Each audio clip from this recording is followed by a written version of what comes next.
Hi guys, welcome to Devarajan Dayal channel. चलिए आज हम बात करते हैं जो कोलकाता में रेप कांड हुआ है डॉक्टरों के साथ, उसको लेकर इंडिया में बहुत बड़ा इफेक्ट पड़ा है।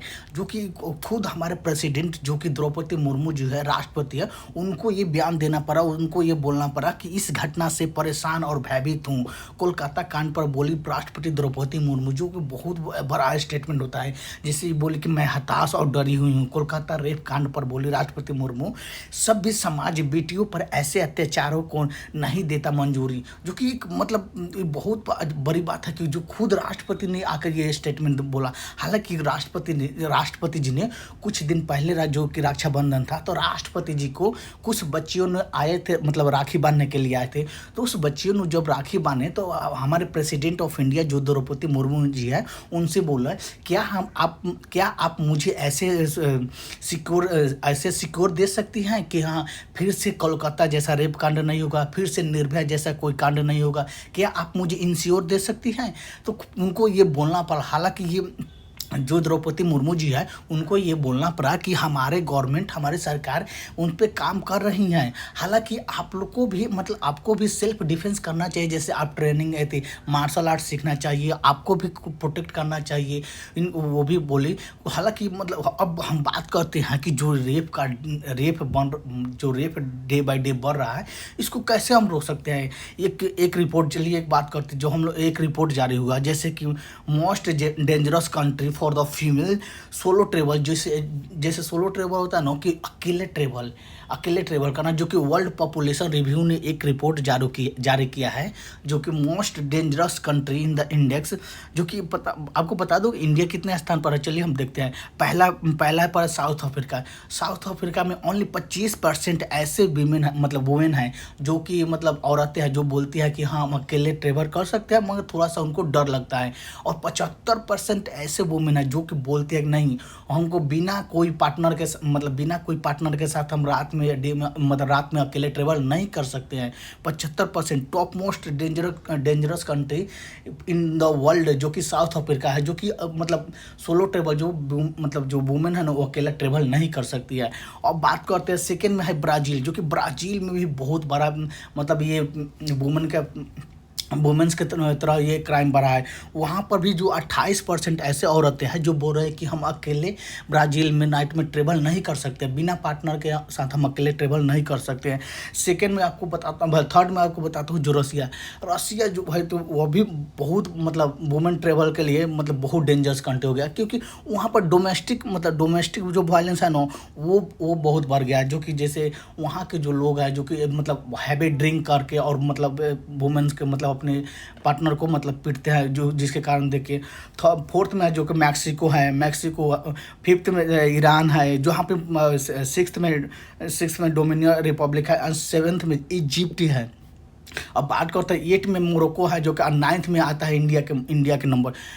Top most dangerous country in the world solo travel, India 9th स्थान है। जिसमें बहुत मतलब यह भी बहुत कंसर्न की बात है कि इंडिया 9वें स्थान पर आता है। क्योंकि इंडिया का इसको मतलब इसमें आना ही नहीं चाहिए, क्योंकि टॉप मोस्ट डेंजरस कंट्री में आ रहा है। इंडिया में भी बहुत, जैसे यहाँ पर भी ऑलमोस्ट 38% जो फीमेल पॉपुलेशन है, जो कि बोलते हैं कि हाँ, हम अकेले मतलब ट्रेवल नहीं कर सकते। उनको उनके पार्टनर के साथ जो वायलेशन मतलब डोमेस्टिक वायलेशन भी होता है, और जो वायलेशन होता है जो कि आपस में वायलेशन होता है, और जो डे बाय डे ये रेप केस बढ़ रहा है, इसको देखते हुए इंडिया भी उस लिस्ट में शामिल हो गया, जो कि top most dangerous country solo travel in the world में हो गया। अब बात करते हैं कि जो 10th पे है जो थाईलैंड है। अब बात करते हैं कि इससे हमको निकलने का, जैसे हम लोग का जैसे इंडिया में रेप केस बढ़ रहा है, इसको कैसे काउंटर कर सकते हैं, इसको कैसे रोक सकते हैं। उसके लिए हम लोग को कुछ रिफॉर्म करना चाहिए। देखो, जैसे कि हम लोग को पहले तो रिफॉर्म करना चाहिए कि जुडिशरी में रिफॉर्म करना चाहिए। क्योंकि जुडिशरी जो टाइमली डिलीवर जस्टिस हो, मतलब ये नहीं कि हाँ, रेप किया आज 10 दिन पहले, आज रेप किया और उसको 10 साल में उसको जस्टिस मिलेगा, विक्टिम को 10 साल में जस्टिस मिलेगा, ऐसा नहीं होगा। उसको मतलब जुडिशरी में कुछ ऐसे रिफॉर्म लाना होगा जैसे कि उसको टाइमली डिलीवर हो जस्टिस। ये नहीं कि हाँ कि 10 साल उसमें लग जाए, 20 साल लग जाए, ये बहुत बड़ी है। इसी के चलते देखते हुए रेपिस्ट का मनोबल बढ़ते जा रहा है और वो rape day by day India में रेपिस्ट बढ़ते जा रहा है। अब बात करते हैं कि पहले तो जुडिशरी में रिफॉर्म लाना पड़ेगा और सेकंड में है कि पुलिस रिफॉर्म लाना पड़ेगा। जो पुलिस में रिफॉर्म ये कि पुलिस को पावर, हालांकि पुलिस के पास पावर है पर पुलिस को पास ऐसा पावर मतलब ऐसे देना चाहिए कि जो कि पॉलिटिकल इम्पैक्ट से बचे। जैसे मान लीजिए पॉलिटिकल प्रेशर से मतलब प्रेशर उन पर नहीं पड़े। जब भी वो इन्वेस्टिगेशन करे तो पॉलिटिकल प्रेशर के चलते वो इन्वेस्टिगेशन को बर्बाद ना कर दे, इन्वेस्टिगेशन को मतलब डाइवर्ट ना कर दे। पुलिस में रिफॉर्म लाना पड़ेगा और उसके बाद से हम लोग बात करते हैं सोशल पुलिस। हालांकि पुलिस तो ये तो स्टेट सब्जेक्ट है, जो कि ये पुलिस में अगर रिफॉर्म लाना होगा तो सेंट्रल गवर्नमेंट वो ये बोल सकती है कि हाँ मतलब हर स्टेट को कि आप अपने अपने स्टेट में पुलिस में रिफॉर्म लाइए। हालांकि ये पुलिस जो है ना वो स्टेट लिस्ट में आता है, इसीलिए वो अपने लेवल पर सेंट्रल गवर्नमेंट अपने लेवल पर नहीं कर सकती है क्योंकि ये स्टेट के पास पावर है पुलिस में रिफॉर्म लाने के पर। अब बात करते हैं कि जो एक सोशल रिफॉर्म लाना पड़ेगा, जैसे कि मान लीजिए कि social state have a the big role in the next generation the social sector reform में लाना पड़ेगा। जैसे क्या अवेयरनेस फैलाना पड़ेगा, जैसे कि अब मतलब बच्चों के गुड टच होता है, बैड टच होता है, वो भी बताना पड़ेगा। वो अपने लेवल पर ही बता सकते हो। हर माँ बाप अपने बच्चों को बताना पड़ेगा गुड टच क्या है और बैड टच क्या है, जो कि इससे मतलब एक थोड़ा सा अवेयरनेस फैलेगा इससे, ताकि जो बच्चों का जो रेप हो रहा है तो वो धीरे धीरे नहीं होता है, वो पहले कुछ मतलब फुला के होता है, जो उसको जो पहले थोड़ा सा होता है, उसके बाद उस समय वो बच्चे वो जो महिलाएं वो रिएक्ट नहीं करती है, बाद में वो मतलब बढ़ जाता है जिसके कारण वो रेपिस्ट का मन बढ़ जाता है। उसी जब वो गुड टच बैड टच करे तो उसी समय रिएक्ट करे और उसको मतलब अच्छे से उसको रिप्लाई दे, ताकि उसको मतलब उस समय पता चले कि नहीं इस सबको पता है कि गुड टच क्या होता है, बैड टच क्या होता है। ये सोशल रिफॉर्म लाना पड़ेगा। हालांकि हम लोग बहुत सारे रिफॉर्म लाना पड़ेगा कि ये नहीं कि हाँ कि ये नहीं है कि आपको रेप हुआ है तो आप हर चीज़ सेंट्रल गवर्नमेंट पर। हालांकि सेंट्रल गवर्नमेंट में ऑलरेडी कानून ला चुका है, बस उस कानून का इम्प्लीमेंट अच्छे से इम्प्लीमेंट नहीं होता है।